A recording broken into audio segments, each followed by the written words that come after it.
Read these three sources. See, we say what happened, how Apostle Paul adapted the culture, how he contextualized the gospel. He said, no, I'm becoming all for all. That's a great statement, right? So, how did he do? So, you all may not have studied, I don't know. But you look at the book of Acts, chapter 17, 18, 19. He was in Athens preaching to the Greek philosophers.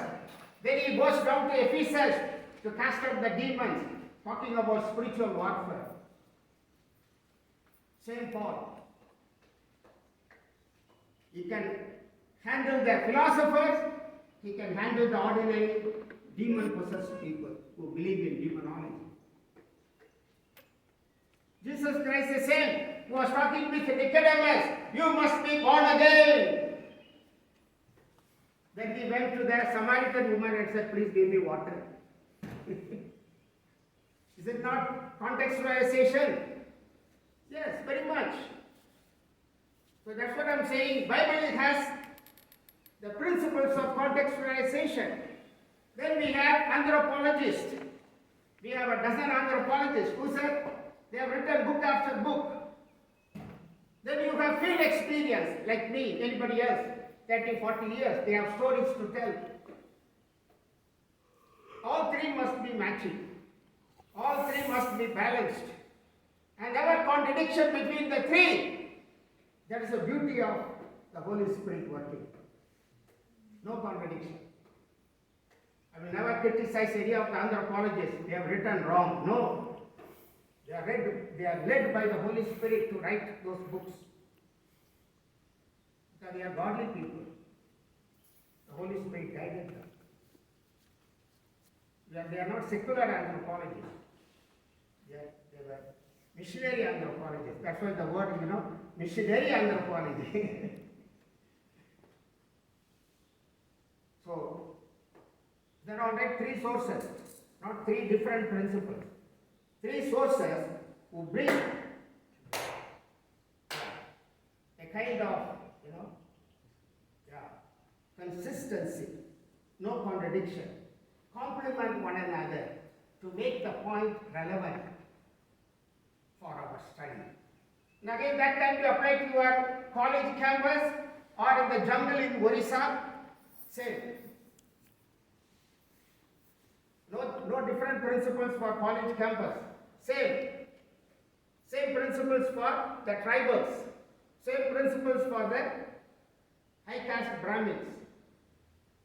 That's what we say you have to adapt to the culture, adapt to the language, adapt to the people groups. Is that all right? Oh.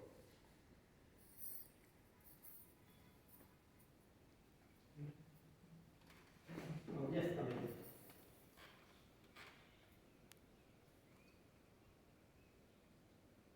Relevance of cross-cultural mission in India, that's a big topic. People are questioning about the relevance of cross-cultural mission. I'm sure we are all cross-cultural missionaries, right? We are going to a different culture. So have you asked anybody, did anybody ask you? Have you asked yourself? So there are people who question. People say that time of cross-cultural mission is over. Now indigenous mission. The Bengali should reach Bihar. The Gujarati should reach Gujarat. Yes or no? All right? Because I have been hearing for the last 50 years. So maybe you are listening first time. But even at the time of Apostle Paul, is there any need for cross-cultural missionaries? Yes and no. Yes in some context, no in other contexts. Do we need foreign missionaries here in India? Yes and no, I would say. We say you give the dollars and keep quiet, don't come. Well, sometimes they have to come and see whether the dollars are working or not. Well, nothing wrong. You see, all the technology, still foreigners come to India. Business people come. Microsoft or whatever the software corporate world.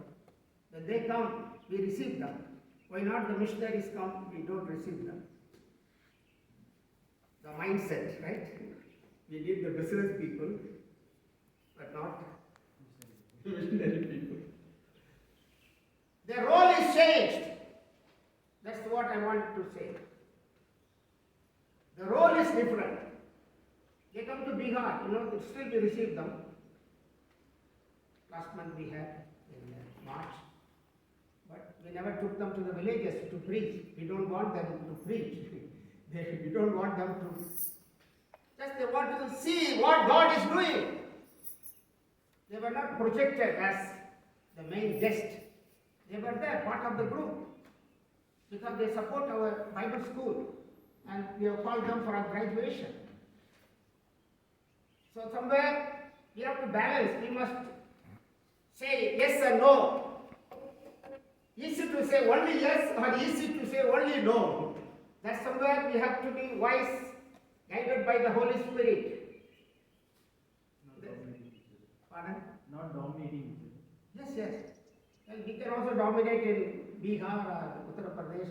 That's what the North Indians are telling. South Indians are dominators. You know that? You ask any North Indian leader, Yes. like I don't want to tell the name, a few people.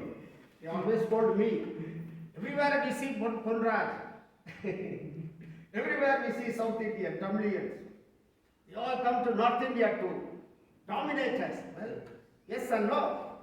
Somewhere we dominating, we should not do that, sorry. But we cannot run away from Bihar. We have come to die in Bihar. We are going to North India to die. We will never come back. We have lost all the connections in Nazareth and Tirunelveli and Tamil Nadu. No more going. We will live and die in Bihar. But then, we are saying here, all three must go together. The biblical understanding, the anthropological findings, and the mission field experience. All three must go together and they complement one another. Now this relevance of cross-cultural mission,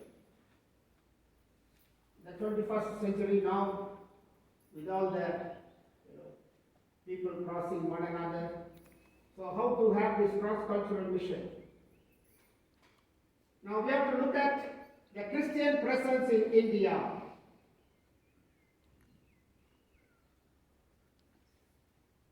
Sorry, just the figures, they're all there. Where is Christianity? Where is Christian presence? About 50% Northeast India, right? Nagaland, Mizoram. The Chief Minister himself is a Christian in Nagaland. Meghalaya. And Meghalaya, Mizoram, yes. I have gone and met the chief ministers and had chai with them. So they are all good people. So that is there. And from Kerala, about 20, maybe 25%. Anybody from Kerala? Oh, surprising. Surprising. Because always, Kerala will be always there in any Bible college, any training. No, in good sense I'm talking. Because they represent 25%, about 20. And we need to have, I'm sure in EU, EGM there are some Christian leaders, Malayali leaders. So, now Tamil Nadu, Andhra, we are all 10 to 15%. Is that all right? Somewhere? Yes. So, we are all here. Again, down, Karnataka, Maharashtra, Odisha, Punjab, all between 2 and 5%. Now look at the down. Finally we come to the Hindi belt. Bihar, Uttar Pradesh, Madhya Pradesh, Himachal Pradesh, Rajasthan, West Bengal, Haryana, Jammu Kashmir, Chhattisgarh, and any other state left out, all the Hindi, North India, 1 to 2%. Bihar also. Jharkhand is little better. So, if the picture of Christian presence in India, there is a great need for cross-cultural missionaries from Kerala, from Tamil Nadu, Andhra Pradesh, to come and go to Bihar, UP, MP, HP, Rajasthan, West Bengal, all that. So, because of this uneven Christian presence, uneven, not equal, Christians are not spread out all over India. The 65% of the people are found South India, Western India, Northeast India. And the Hindi belt, Bihar, UP has only less than 2%. And that represents 1/3 of India. 1/3. Uttar Pradesh 230 million. Bihar 140 million. 1/3 of India. So that's why cross-cultural mission is relevant. I mean, instead of saying relevant, we are questioning and looking at the situation where we are. Another study, unreached people groups, based on Anthropological Survey of India, ASI, it's a secular study. They have said, if you take the whole India in people groups, they call the word communities, and we call the people group, both the same, community and people group. 4,635. Now this research was done about 30 years back, and it was all the missionaries welcomed it. It's an impartial, it's an anthropological study. And God enabled, the anthropological department to take up this study. Very cheap, the books are very cheap available. So it says Hindu 63.4, that's the good news. We always say 90%, 80%. They say 63%. Muslims 12%. Think of Christians 7%. Hallelujah. Amen. Huh? Happy? Government says still 2.3%. This is not government. This is a secular anthropological study. So again, if we are Christians only 7%, and look at the people whom we have to reach, and they are called UPG, Unreached People Groups of India. So this also emphasizes that we have to go cross-cultural to reach the people, the Hindus, Muslims, Sikhs, Jains, Buddhists, Parsis, tribals. So this is another way of saying. So cross-cultural communication is relevant. 4 o'clock, is that continue? If you go? Okay. Any questions? 5 minutes for questions. Okay. Yeah. You can continue in the night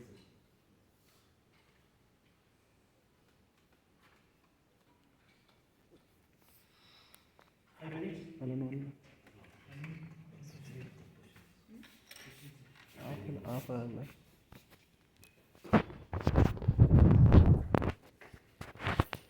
Like I will show some slides, some video. You want to ask any questions?